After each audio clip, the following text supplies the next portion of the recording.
Você já se aproximou de Deus hoje? O povo de Deus é o povo que sempre se aproxima do seu Deus. Assim foi antes de Cristo no Velho Testamento. O livro de Salmos é sobre isto. O povo de Deus, nos tempos de bênção, de alegria e vitória, se aproximavam do seu Deus. Nos tempos de desafios e de lutas também encontramos salmos sobre as diversas experiências da vida, mas sempre buscando a Deus, reconhecendo que Ele é Senhor e digno de todo louvor e adoração em toda e qualquer circunstância. Nós devemos assim fazer também. Temos pensado e continuaremos pensando nesta noite no livro de Salmos, hoje focando no Salmo 110. Salmo 110.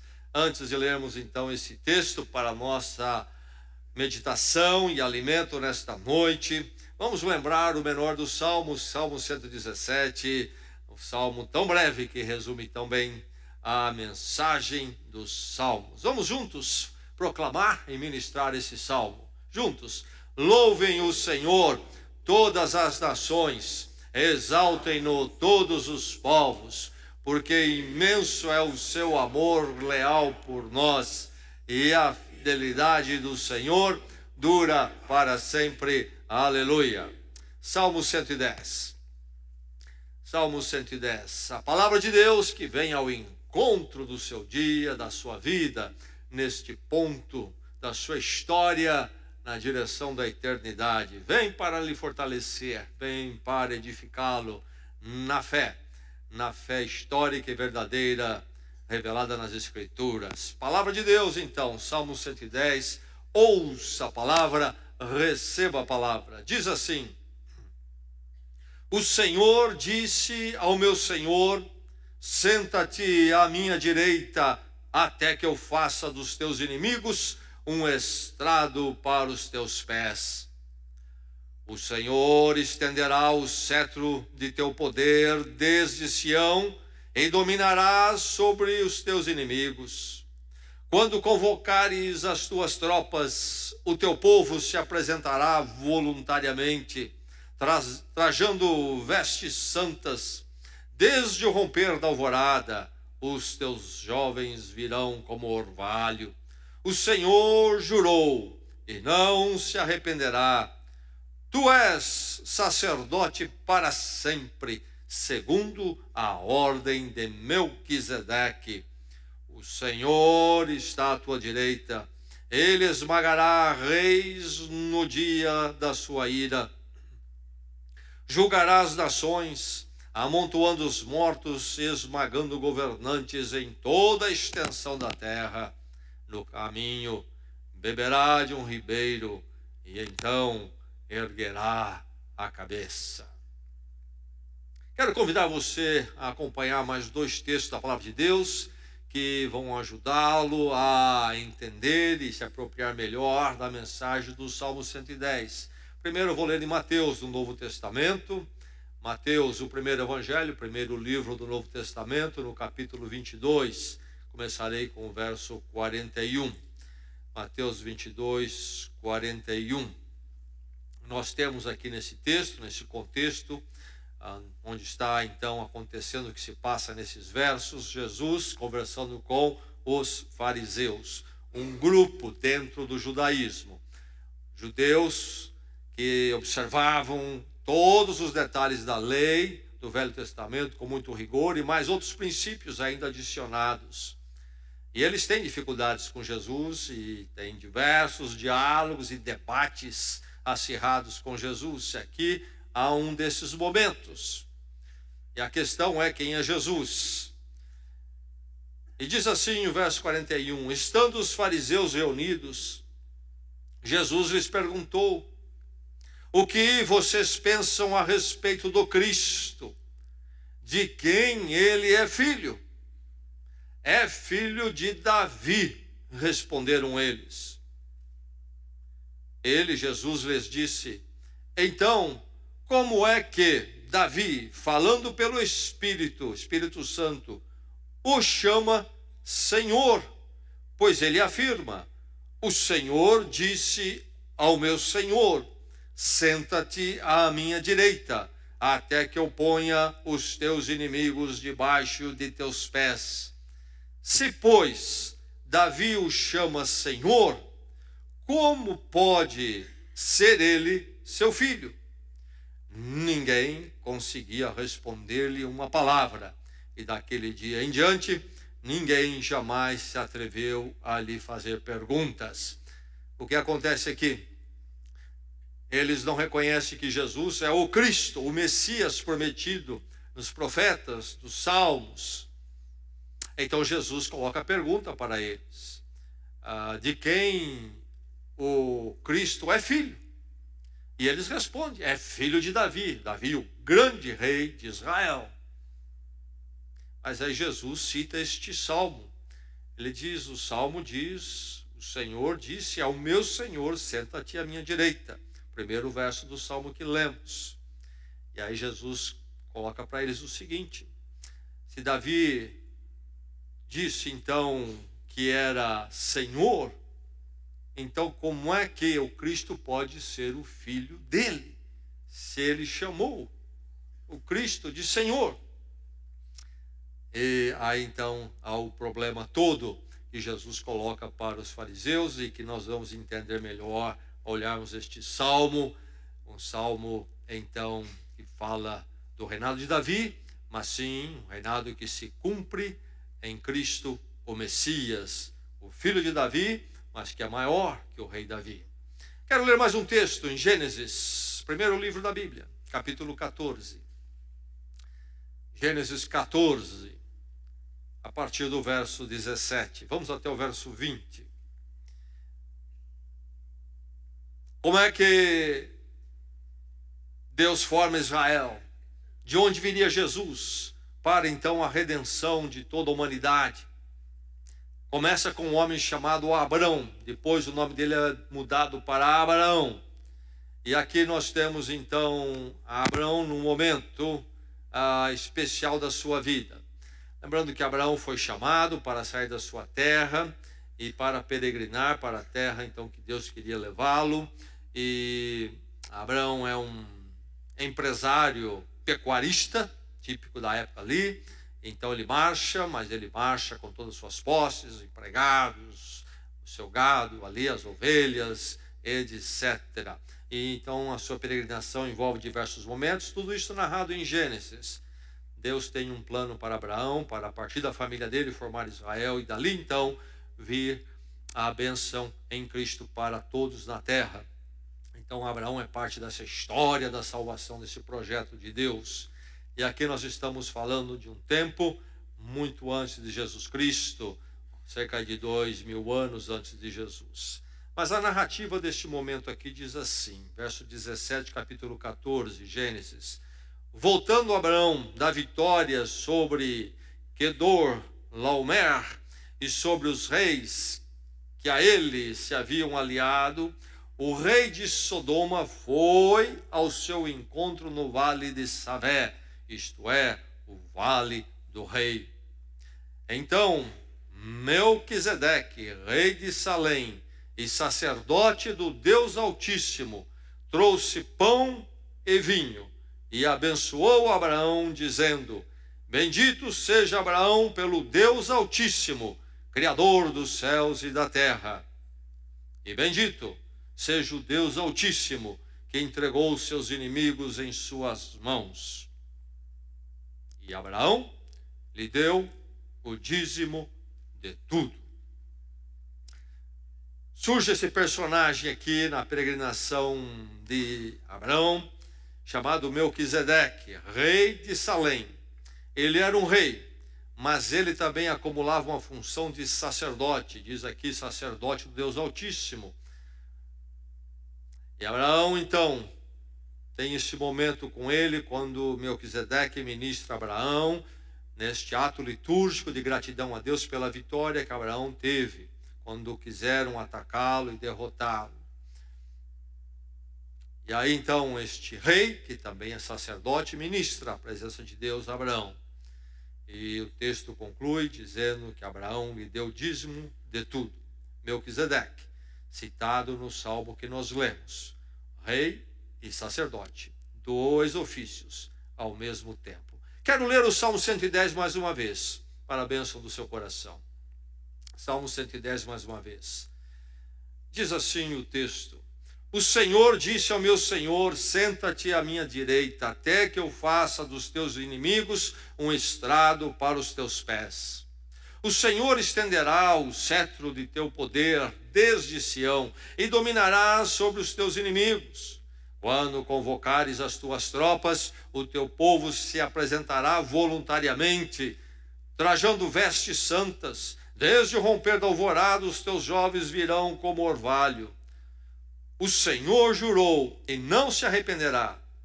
Tu és sacerdote para sempre, segundo a ordem de Melquisedeque. O Senhor está à tua direita. Ele esmagará reis no dia da sua ira. Julgará as nações, amontoando os mortos e esmagando governantes em toda a extensão da terra. No caminho beberá de um ribeiro e então erguerá a cabeça. Reinos, símbolo de poder, de domínio, de glória. Mas reinos, sabemos muito bem pela história, se levantam e caem. Nos nossos dias, a monarquia já não existe como existiu no passado. Adotamos outras formas de governo. Há pouca monarquia, mas continuam ainda os projetos das nações acontecendo, grandes projetos. Levantam e caem, nações surgem e passam. Um belo dia, o nosso velho Brasil também haverá de passar, se o Senhor não voltar e a história se estender por muito mais tempo. Foi assim com outros povos, outros projetos. Reinados podem ser gloriosos, mas sempre por um tempo pequeno, um tempo abreviado. Mas este salmo nos fala de um reinado verdadeiramente vitorioso. Um reinado verdadeiramente vitorioso. Um reinado que você precisa conhecer, um reinado que você precisa se alinhar com ele. Você precisa estar dentro deste reinado, porque este sim é um reinado vitorioso para sempre. Vivemos numa democracia, então nós temos uma alternância de poder, elegemos presidente, por exemplo, estamos aí nos aproximando de mais uma ocasião assim, e nós ficamos então em certas expectativas e esperamos certas coisas, etc. Mas tudo isto passa e as coisas são sempre instáveis, são incertas quando se trata dos projetos de governo humano. Mas há um projeto eternamente vitorioso. Então, enquanto você caminha junto com os projetos deste mundo, verifica que, acima de tudo, você esteja no reinado sobre o qual este salmo fala. E isto haverá de dar estabilidade e direção à sua vida, nos bons tempos dos reinos deste mundo e nos maus tempos dos reinos deste mundo. Nos bons tempos da sua vida e nos tempos desafiadores e difíceis da sua vida. Você precisa estar inserido neste reinado que é vitorioso para sempre, verdadeiramente vitorioso. Então, o que é que este salmo diz? Diz ao seu coração e à sua vida nesta noite: reconheça Cristo como Rei vencedor. Reconheça Cristo como Rei vencedor. Este salmo diz isto? Pode este salmo dizer isto? Como é que podemos tratar e entender este salmo? E como é que podemos ver, então, aqui nele Cristo como Rei vencedor? Este salmo é entendido, então, como um salmo real, um salmo que tratava, ou poderia ser usado, aplicado numa dada cerimônia de coroação em Israel, mas este salmo é um salmo também que pertence à categoria dos salmos messiânicos. Alguns salmos pertencem a essa categoria. Os salmos são divididos por categoria pelos eruditos, conforme a tônica, a mensagem deles. E alguns são chamados de salmos messiânicos, porque os salmos foram escritos todos séculos antes de Cristo nascer, antes de Cristo vir. E os salmos, então, messiânicos são proféticos. São cânticos que falam da vinda do Messias. E os eruditos entendem, então, que este é também um salmo messiânico. Mas não é apenas uma ideia ou interpretação dos eruditos. O próprio Senhor Jesus Cristo, ao questionar os fariseus esse debate sobre se ele seria o Cristo ou não, ele vai buscar citar este salmo, o primeiro verso. Nós lemos isto naquele embate com os fariseus. Então o próprio Senhor Jesus Cristo reconhece que este salmo é um salmo profético. É um salmo que fala, então, da vinda do Messias, o Cristo, o Messias, mas como um rei e um rei vencedor. Este salmo está no 5º livro de Salmos. Você tem um livro de Salmos na sua Bíblia e não aparece com muita clareza, mas, na verdade, o livro de Salmos é dividido em 5 livros. Se você procurar, você vai encontrar os lugares onde tem ali o título que divide o livro em 5 livros. Um livro com 5 sublivros. E este aqui está no 5º livro. E o 5º livro sabe-se que se tratavam de salmos pós o exílio. O povo de Israel esteve no exílio na Babilônia. Foram dominados pelo grande império da Babilônia e grande parte deles levado ao exílio e a terra deles todas destruída. Foi uma repreensão que Deus permitiu porque eles tinham andado e caminhado para longe dos caminhos do Senhor. Mas Deus prometeu que haveria de resgatá-los e trazê-los de novo à terra. E isto acontece então ali a partir ou por volta do ano 586, em algumas levas, e eles voltam, muda o domínio lá da Babilônia, cai o império da Babilônia, surge o império Medo-Persa, na liderança de Ciro.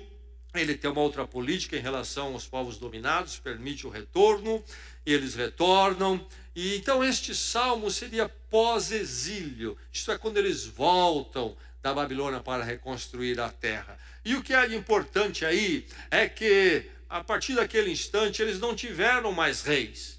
Eles voltaram, reconstruíram Jerusalém, reconstruíram o templo, que era um lugar, então, que manifestava a presença de Deus naqueles tempos, na história de Israel. Enfim, eles retomam a sua história com Deus. Eles são um povo vivendo ali cercado de outros povos, inclusive de impérios poderosos como este, o Medo-Persa, que substituiu a Babilônia. E como é que eles haveriam de se portar, se identificar e ser? Eles não tinham mais um rei. E este salmo, então, surge nesta época e vai falar de reinado, numa época que eles não têm um rei, mas é um salmo profético. Os reis de Israel, Davi, por exemplo, o 2º rei lá, por volta de 1000 antes de Cristo, grande rei Davi, o rei dos reis para os judeus, foi um rei ungido. Deus escolheu Davi para ser o rei. E a palavra ungido é justamente a palavra Cristo, Messias, aquele escolhido para uma obra. Então, os judeus entendiam os reis como alguém escolhido por Deus, um Messias, mas com o passar do tempo, esta ideia foi nos profetas sendo burilada para apontar para um rei, um Messias, que seria acima de todos os outros e cumpriria então a missão que Deus tinha de uma forma que nenhum outro rei cumpriu. E agora chega essa época quando eles não têm mais um rei terreno. Mas eles continuam aqui neste salmo, através desse salmo, e em outras expressões, falando de um rei. Agora a ideia é muito clara, que então eles como povo, no meio entre nações que tinham reis, eles tinham também um rei, mas que não seria mais um rei humano. Haveria de vir então aquele que seria o rei dos reis, Davi. Davi é um tipo do rei Messias que haveria de vir. Ele é um tipo, uma sombra, é uma figura real, histórica, mas uma sombra, uma ilustração real, histórica, sim, mas uma ilustração, um tipo do rei, o Messias que haveria de vir, que acontece na pessoa de Jesus Cristo. E aí está este salmo, então, nesta situação toda, cantando sobre este reinado e este rei. Um salmo que Jesus disse que apontava para o Messias, o Cristo. E ele diz para eles, realmente o Cristo seria filho de Davi, isto é da descendência de Davi. Seria real, linha real como Davi, filho de Davi. Na cultura hebraica, filho é aquele que participa da natureza. Então, filho de Davi. Num sentido, sim, mas Jesus mostra através deste salmo que Davi chama esse personagem no salmo de Senhor. Então, se referindo ao Messias, este rei que viria. Então, se ele é Senhor, como pode ser filho de Jesus? E aí está a questão toda. Num sentido, sim, este rei cantado aqui seria filho de Davi, mas não menor do que Davi, mas acima e maior do que Davi. Então aí está este salmo cantando a vinda que haveria de acontecer do Cristo, do rei, de um rei vencedor. E é isto que você precisa entender e reconhecer na sua vida. E alinhar a sua vida com isto. Porque os reinos deste mundo, e a sua vida inclusive, há de passar. Há de passar. E sem o conhecimento e a certeza de se estar inserido no reino do Cristo, o reino vencedor, a sua vida e a história deste mundo, nada significa. É algo vazio, transitório. Reconheça Cristo como o rei vencedor. No meio desta semana, nas suas lutas, nos seus desafios, nas suas perguntas. Algumas talvez tenham resposta. Algumas talvez a resposta virá depois. Algumas talvez você nunca encontrará a resposta. Mas a resposta maior, a resposta das respostas, você pode encontrar. Cristo, o rei eternamente vencedor. Reconheça Cristo como o rei vencedor de um reino ordenado ou pré-ordenado. Um reino pré-ordenado. Jesus Cristo não é um guru que surge na história por conta própria. Guru, aquele que um belo dia diz que ele descobriu uma iluminação diferente. E ele tem isto para dar aos outros. Vem dele, aconteceu na vida dele. Ele não nasceu para aquilo, ele não sabia. No decorrer dos dias, por alguma razão, nas viradas da vida dele, ele tem uma tal de iluminação lá, e então ele se torna um guru. Alguns pensam que Jesus não deixa um acidente histórico. Não, o reino de Jesus, a pessoa de Jesus é pré-ordenado.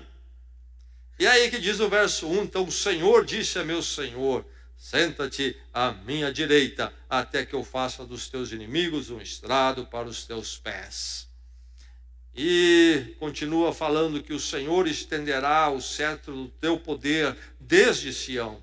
E diz mais, no verso 3, quando convocares as tuas tropas, o teu povo se apresentará voluntariamente, trajando vestes santas. Aí está esta figura que o Salmo canta. O Senhor, Deus, Yahvé, o Deus pactuado com Israel, com o povo de Deus, e então pactuado conosco em Cristo. Cristo, na noite da sua traição, na ceia, tomou o cálice e disse, é meu sangue da nova aliança, o novo pacto. Yahvé, o Deus pactuado com o seu povo. E aqui, Senhor, então, Senhor Yahvé. O Senhor disse ao meu Senhor, dois senhores. Este que é filho de Davi, pertence à linhagem real de Davi, mas se é Davi o autor do Salmo, assumindo que ele é, ou pelo menos é colocado assim, nesse exercício literário, ele diz, o Senhor Deus disse ao meu Senhor. Esse segundo Senhor, que seria filho de Davi, o rei, é Senhor de Davi, porque Davi o chama de Senhor. Então, está falando aqui deste personagem, que viria para reinar, como Davi reinou, mas no Salmo de uma forma muito mais ampla, que extrapola o que aconteceu com o reino de Davi ou com qualquer outro rei de Israel. Então, algo que é profetizado, a vinda deste Senhor, um domínio programado, dos seus pés, um estrado dos seus inimigos, um estrado para os teus pés. Este domínio que haveria de acontecer, este Senhor, filho de Davi, este rei, o Messias, viria para este domínio, estava programado séculos antes. É um projeto, é um plano de Deus na história, até que Jesus vem. E esse domínio é um domínio estendido. Estenderá o cetro do teu poder desde Sião. Sião, Jerusalém, a capital que Davi conquistou, grande Jerusalém. Sião. Agora o cetro é o símbolo do poder do rei. Cetro. E diz aqui, estenderá o cetro do teu poder desde Sião, desde Jerusalém. O que isto quer dizer? Essa expressão desde Jerusalém quer dizer, a partir de Jerusalém, este poder haverá de se espalhar para longe. Algo que vai além do que aconteceu com Davi. Porque diz o verso 6, inclusive, julgará as nações. É um reinado que extrapola não somente o que Davi fez ou poderia fazer, como extrapola também qualquer reino deste mundo, ou rei, por mais poderoso que tenha existido ou venha a existir. Julgará as nações. Esse domínio estendido, cetro desde Sião, julgará as nações. O Salmo canta um reinado tremendo, vencedor, maravilhoso. Você precisa reconhecer Cristo como este rei vencedor. Um reino então pré-ordenado, estabelecido nos planos de Deus, já cantado nestes salmos. E um rei que teria súditos alegres e redimidos. Diz as tuas tropas, o teu povo se apresentará voluntariamente. Falando desta comunhão, não por obrigação, não porque o rei simplesmente tem poder e obriga e oprime, mas se apresentará voluntariamente. Isso se refere a um relacionamento muito agradável, mas diz que eles vêm com vestes santas, nós lemos aqui no Salmo. Eles vão se apresentar com vestes santas, súditos, amados e redimidos. Vestes santas, foram lavados e purificados. Esta obra maravilhosa, esse reinado maravilhoso, todo pré-ordenado neste salmo. O reinado de Cristo, o reinado do Messias, o reinado dos reinados. É preciso reconhecer isto na sua vida. A sua vida já reconhece isso, está alinhado com esse reinado. Reconheça o reinado de Cristo, o reinado vencedor, o reinado sacerdotal. De um reinado sacerdotal. O Senhor jurou e não se arrependerá. E aí vem o oráculo, o dizer profético, que o Senhor jurou e do qual não vai se arrepender. Qual é? Falando a este rei, tu és sacerdote para sempre, segundo a ordem de Melquisedeque. Nós lemos sobre Melquisedeque. Abraão foi abençoado, recebeu a bênção de Melquisedeque, e Abraão entregou a ele o seu dízimo. Abraão existiu por volta de uns 500 e tantos anos antes de Moisés. Lembre-se que com Moisés veio a lei para Israel. Abraão foi antes de haver o povo de Israel, é o patriarca, ele e a sua família. Dali viria a nação de Israel. Então, se Abraão existiu antes de Moisés, quando então já existia o povo de Israel e a lei foi dada através de Moisés, Abraão viveu antes da lei. Melquisedeque é um sacerdote antes da lei ser dada por Moisés, quando instituiu o sacerdócio. E nós temos então aqui este sacerdote até misterioso, que é rei e sacerdote. Como é que isso se aplica a este personagem messiânico, o rei dos reis, o rei vencedor, o Cristo? Bem, lembre-se, note primeiramente, o Senhor jurou. Há aqui um juramento de Deus. Deus fez um juramento. E o juramento é que ele seria sacerdote para sempre por ordem de Melquisedeque. O livro de Hebreus vai falar muito sobre Melquisedeque como sendo aquela figura que se cumpre perfeitamente em Jesus Cristo. Melquisedeque, este sacerdote antes da lei. A lei instituiu o sacerdócio. E o primeiro sumo sacerdote, o primeiro supremo sacerdote foi Arão, irmão de Moisés. Mas Melquisedeque existiu muito antes de Arão. Melquisedeque, então, não é um sacerdote como Arão, há distinções entre os dois. Arão foi instituído segundo a lei. Melquisedeque não, foi antes da lei.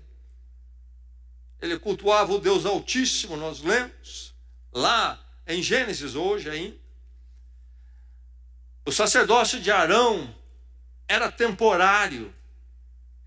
Uma vez que ele faleceu, outro foi apontado para o lugar dele. O de Melquisedeque não, é permanente, permanente. E mais, Arão era sacerdote, era o supremo, o sumo sacerdote, o chefe do sacerdote, sacerdote maior. Mas ele não era rei. Melquisedeque era sacerdote e rei. E aí então é que Deus jura, e há este oráculo, esta profecia, que este que haveria de reinar, haveria de ser também sacerdote. Portanto, como Melquisedeque. E como Melquisedeque, então, um sacerdote para sempre. Para sempre. Então, nessas figuras todas do Velho Testamento, figuras reais, históricas, nós encontramos, na verdade, um tipo, uma sombra que há de se cumprir plenamente no Messias, no Cristo, em Jesus Cristo, quando ele viria. E quando ele veio, então, um reinado sacerdotal. Um reinado vencedor, mas sacerdotal. As duas coisas. O que há de importante nisto? Quem é o sacerdote? Tanto Melquisedeque, como depois Arão, diante da lei ou dentro da lei. Qual a função do sacerdote? Abraão venceu a batalha e queria expressar sua gratidão a Deus e queria a bênção de Deus. Abraão estava buscando cumprir o chamado que Deus colocou para ele, encontrou oposição, perseguição, precisou guerrear, inclusive. E precisava agora da bênção do Senhor, e queria expressar sua gratidão a Deus. Queria a presença de Deus. Como fazer isto? Foi a Melquisedeque, um rei ali vizinho, mas que era sacerdote. Porque ele foi a Melquisedeque o rei? Porque ele era sacerdote. Sacerdote quem é? Sacerdote é aquele que media a presença de Deus para o povo. Quando a lei institui o sacerdócio com Moisés e Arão é instituído, ele é instituído para servir então ali primeiro naquele templo móvel, a tenda no deserto, enquanto o povo peregrinou por anos no deserto. Quando chega à terra prometida, mais tarde, com Salomão é construído o templo. E o sacerdócio aí continuou, mas agora no templo, não mais num templo móvel, uma grande tenda. O que os sacerdotes faziam lá na tenda no deserto ou no templo em Jerusalém? A lei estabeleceu diversos rituais, por exemplo, para o perdão, haveria de sacrificar uma ovelha. O sacerdote é que fazia isto. Ele que tinha que conduzir este ato, para que então o pedido de perdão do sacrifício chegasse a Deus e o perdão fosse concedido à pessoa. Passava pelo sacerdote, o mediador entre Deus e os homens. É aquele que fala diante de Deus pelos homens. E aqui nós encontramos, então, o Rei Messias, o Cristo, no seu poder vencedor, domínio vencedor, mas também como sacerdote, ministrando, mediando a presença de Deus para nós. O livro de Hebreus, você pode ler depois de casa, capítulo 5, 7, 8, explica isso muito bem. Cristo como Melquisedeque, este sacerdote eterno. Cristo veio para ser um sacerdote.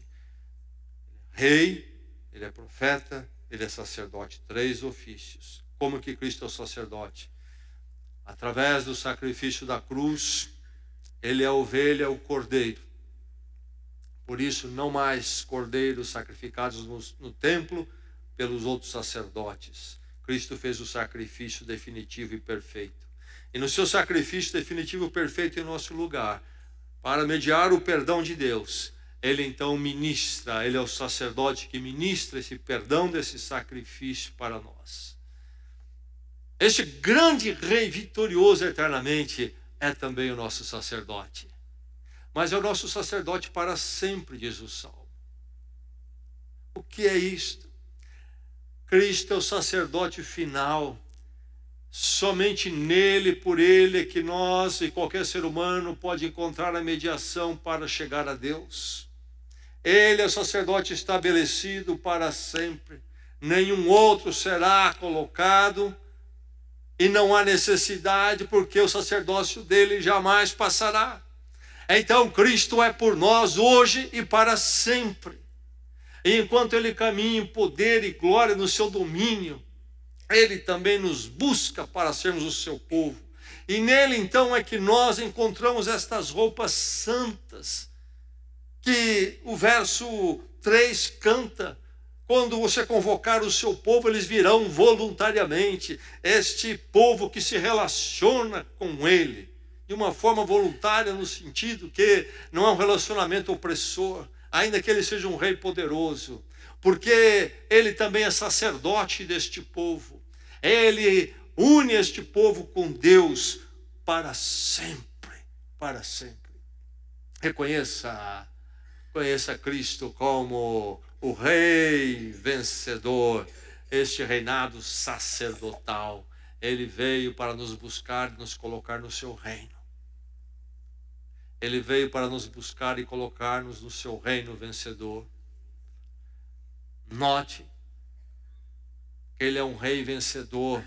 Ele haverá de julgar, diz o Salmo, e derrotar toda a prepotência e poder humano. E permanecerá para a eternidade somente o reino dele.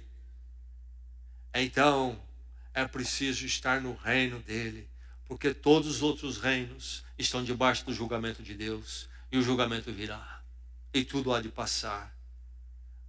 Você reconhece Cristo como o rei vencedor? A sua vida está no reino dele? Cristo, este rei vencedor de um reino então conclusivo. Isto mesmo, conclusivo. O Senhor está à tua direita, diz o verso 5. Ele esmagará reis no dia da sua ira.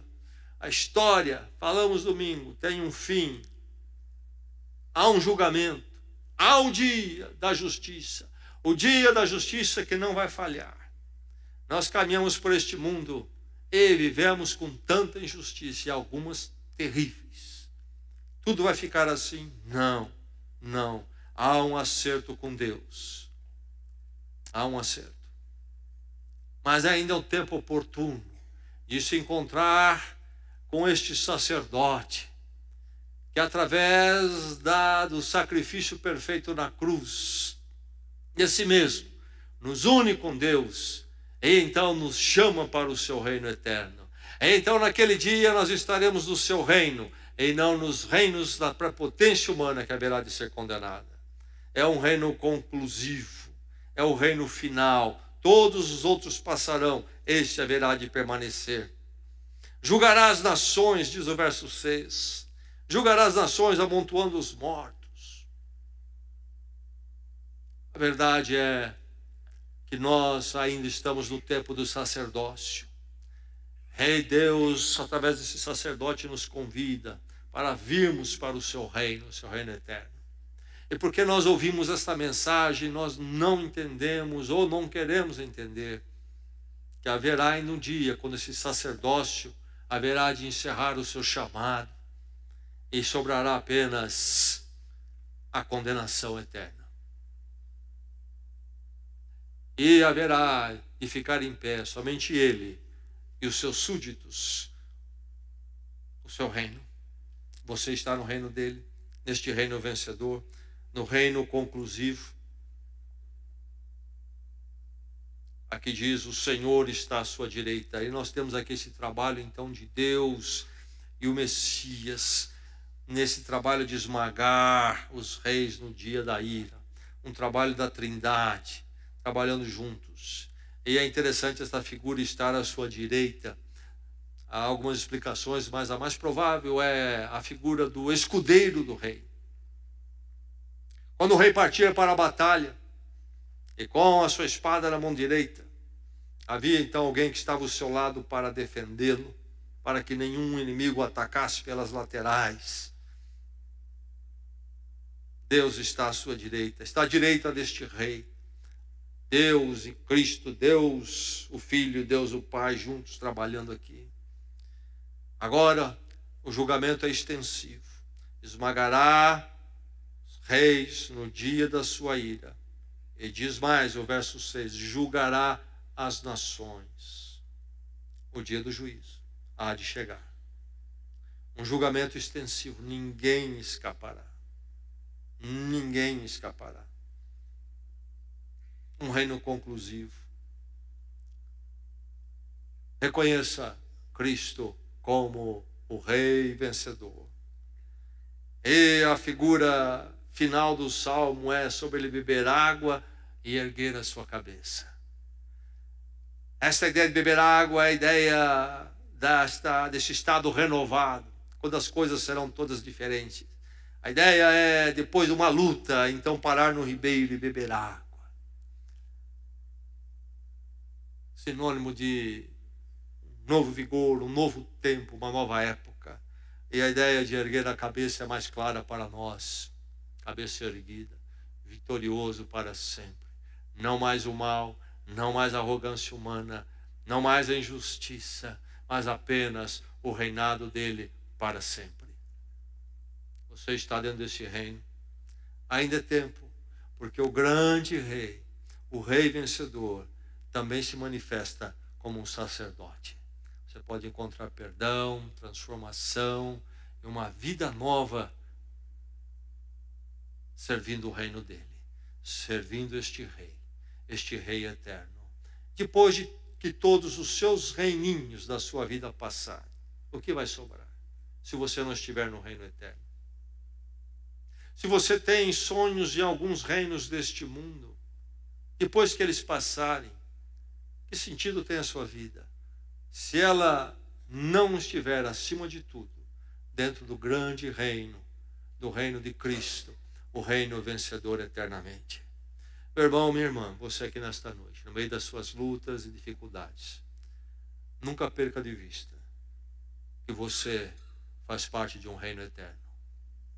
E um reino, então, vencedor. E que o Rei, o Senhor Jesus Cristo, que nos chamou para si mesmo a presença de Deus através da sua ministração sacerdotal, nos manterá no seu reino para todo sempre. E um dia todas as dores e injustiças, e o vazio e as incertezas ficarão para trás. Viva, viva, reconhecendo o reino vencedor de Jesus Cristo. Vamos orar.